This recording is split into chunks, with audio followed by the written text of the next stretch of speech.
ご視聴いただきありがとうございます。あずパンです。今回のテーマは、休日につける時計と趣味についてです。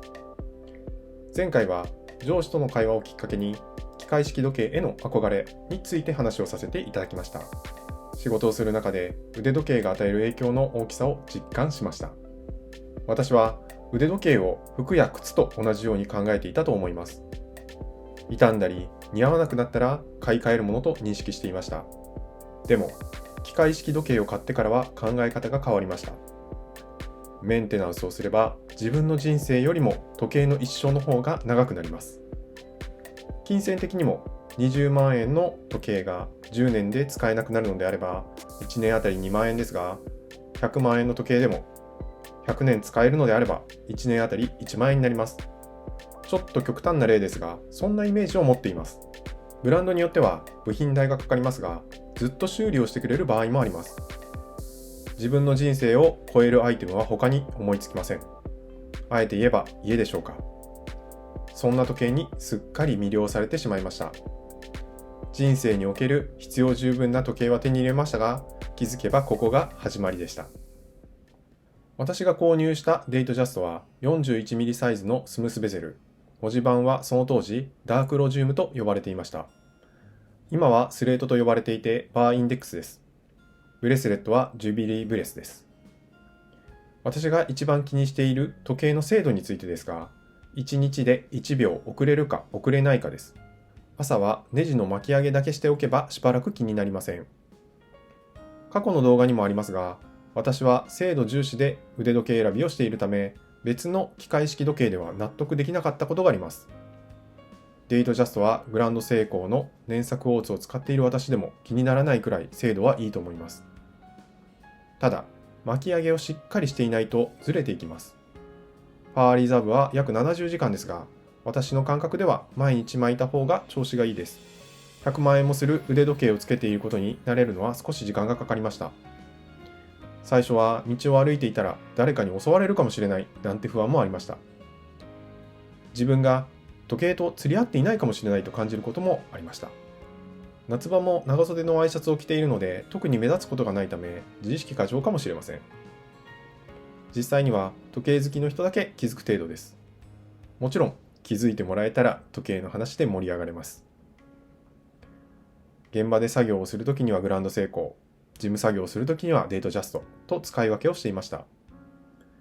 休日には Apple Watch を使っていました。時々ゴルフをするのですが、GPS 機能を使った距離計が便利です。使う前の日にちゃんと充電しておかなければならないことが気になっている点でした。デイトジャスト1本で人の人生は変わらないと思いますが、私には大きな変化がありました。最近のムーブメントは優れていて、時間調整やメンテナンスもしやすくなっていると思いますが、時計と向き合う時間が増えました。朝から時間が合っているかを確認したり、仕事中は時計が傷つかないように余裕を持って行動するようになりました。仕事から帰ってきたら決まった場所に保管するなど、部屋の掃除や整理整頓も丁寧にするようになったと思います。ロレックスの正規店への抵抗感も減りました。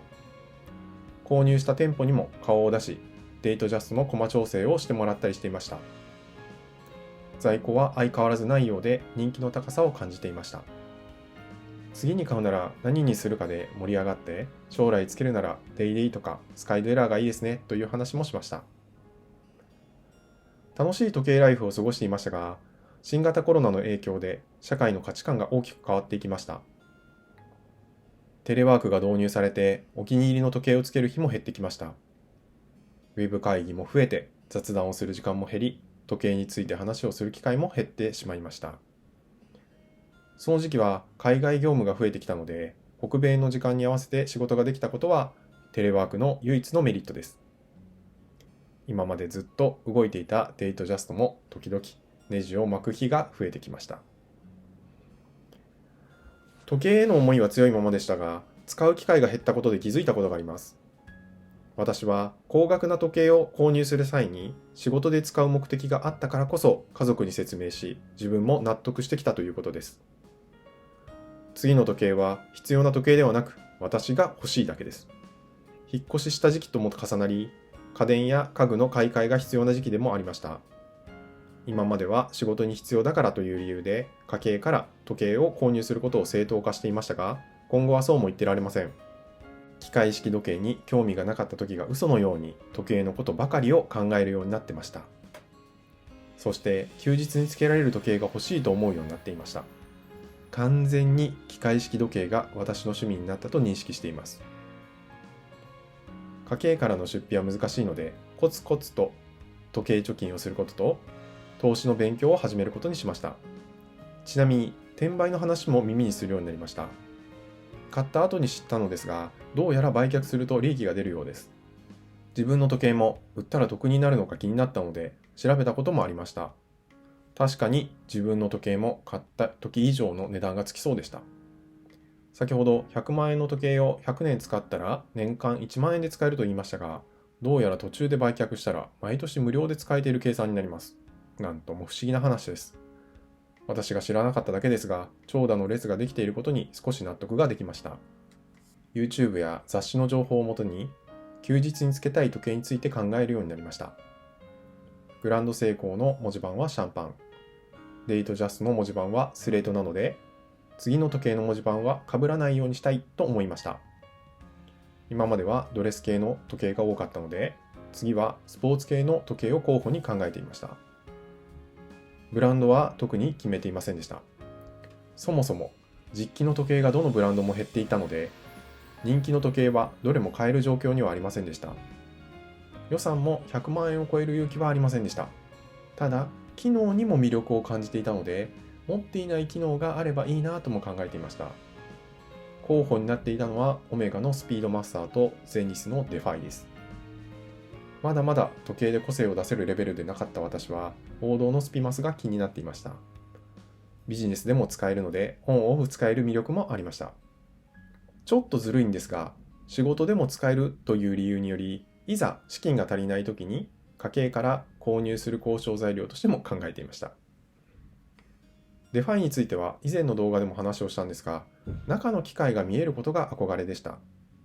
ちなみに私が感じているデートジャストの唯一の気になる点は、ムーブメントが見えないことです。デファイを仕事で使うのは少し勇気が必要でしたが、プライベートならかっこよさを優先しても良いのではないかと考えていました。YouTube で動画を作成して気づいたのですが、本当に気が多いと思うし、その時々で欲しいモデルはどんどん変わってます。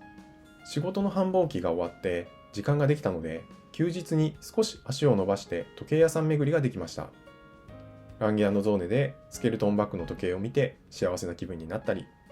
ワシュロンの56を見て将来買えるようになるのかなと妄想していました。昼ご飯を何にしようか考えていた時、ロレックスの列が少ないことに気づき、行ったことない店舗でしたが少し並んでみました。ロレックスイコール在庫がない店と思っていたのですが、ショーケースを見ているとチェリーンのデュアルタイムが置いてありました。その他はデイトジャスト28や31だったので、チェリーニを見ていると店員さんから話しかけられました。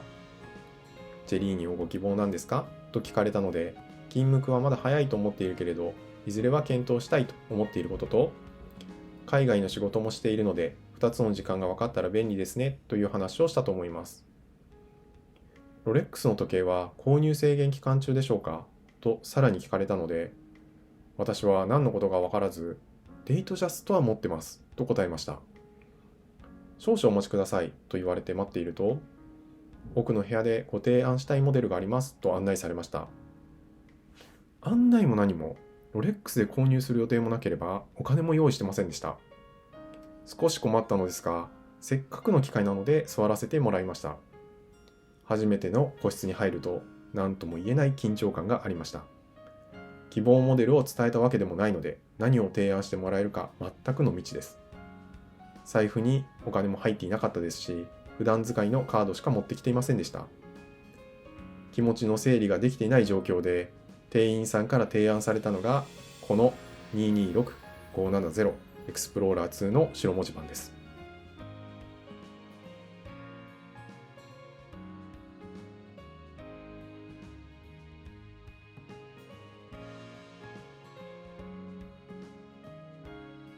正直、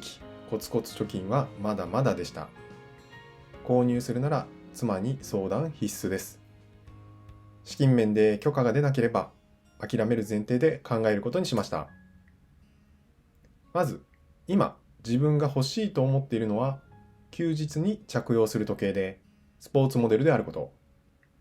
可能であれば新しい機能を備えた時計が買いたいと思っていること。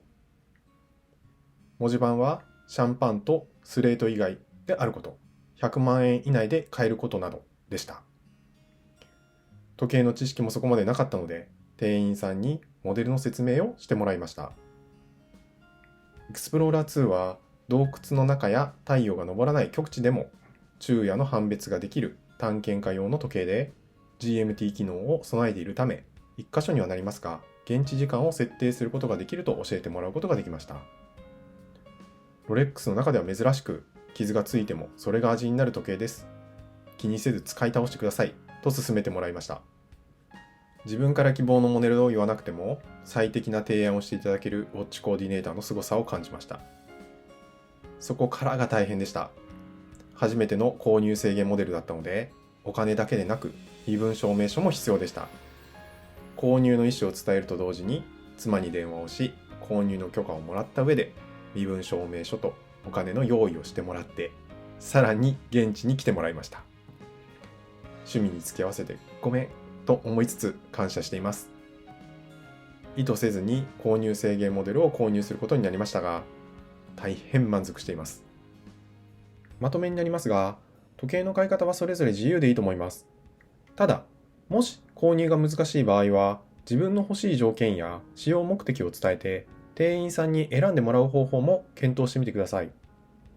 高額な買い物なので、自分で選びたいという気持ちはわかりますが、提案されたモデルを買わない選択権は私たちが持っています。ロレックスに限らず、時計ブティックの店員さんは皆さん経験豊富です。どんな時計が似合うか聞いてくれると思いますよ。今回も最後まで聞いていただきありがとうございます。次回は時計仲間と周りの理解をテーマに話をしたいと思います。次回も見ていただける方は、ぜひチャンネル登録をお願いします。一人でも増えれば続けていけそうです。よろしくお願いします。